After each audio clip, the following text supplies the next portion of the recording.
이모저모 한국학에 오신 것을 환영합니다. 한국의 문화와 역사의 미묘한 차이를 탐구하는 팟캐스트입니다. 오늘은 전 세계 온라인 담론에서 자주 등장하는 논쟁적인 주제, 바로 한국 기원설이라는 이름으로 묶이는 주장들에 대해 다뤄보겠습니다. 이 용어는 어떤 문화나 기술의 근원이 한국에 있다는 주장을 포괄합니다. 중요한 점은 이 주장들이 대개 사실로 확인되지 않았거나 심지어 거짓 정보임에도 불구하고 광범위하게 퍼지는 낭설이라는 것입니다. 맞습니다. 이러한 한국 기원설이 주로 이용되는 방식은 일본과 중국 커뮤니티에서 한국에 대한 부정적인 감정, 즉 반한 감정을 부추기는 선동 도구로 사용되는 것입니다. 기원설의 유형은 발생 주체에 따라 크게 세 가지로 나눌 수 있습니다. 첫째는 혐한 세력에 의한 조작입니다. 한국이 5호를 자기 나라 것이라고 억지 주장한다는 식으로 한국에 대한 인식을 악화시키기 위해 의도적으로 퍼뜨리는 가짜 정보죠. 둘째는 한국 내부에서의 잘못된 인식입니다. 예를 들어 한라봉이 제주도 고유의 감귤이라고 믿거나 일본 과자인 붕어빵이나 양갱을 한국 전통 과자로 착각하는 경우입니다. 이는 민족주의적 논단이 검증 없이 언론을 통해 퍼지거나 상업적 목적으로 기업이 사실을 왜곡하면서 발생하기도 합니다. 그리고 마지막 셋째 유형은 유사 역사학자들의 주장입니다.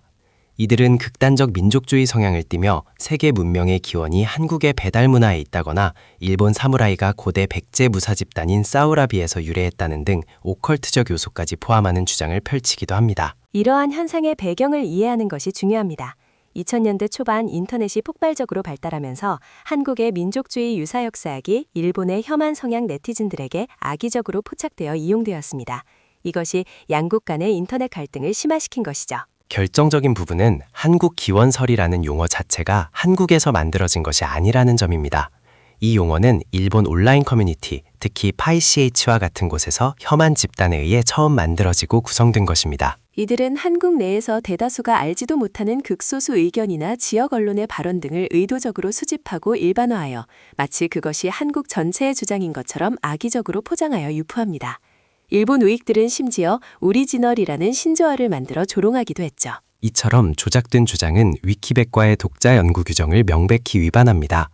이 논란은 한국 사회 내에서 큰 영향력을 갖는 주류는 아니지만 일부 분석가들은 2000년대 초반 한류의 폭발적인 인기가 중국과 일본 정치 세력의 민족적 자부심에 대한 견제 심리를 자극하면서 이 현상이 확산되었다고 보기도 합니다. 이 문제를 해결하기 위해서는 해당 주장들이 한국 사회의 주류 의견이 아니며 소수의 낭설임을 명확히 알리는 것이 중요합니다.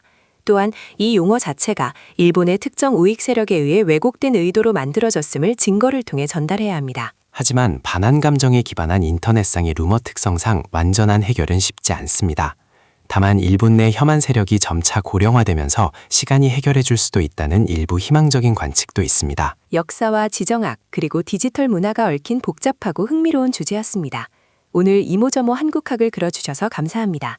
이번 분석이 한국 기원설의 본질을 이해하는 데 도움이 되었기를 바랍니다. 저희는 다음 시간에도 한국학에 대한 흥미로운 탐구로 돌아오겠습니다. 안녕히 계세요.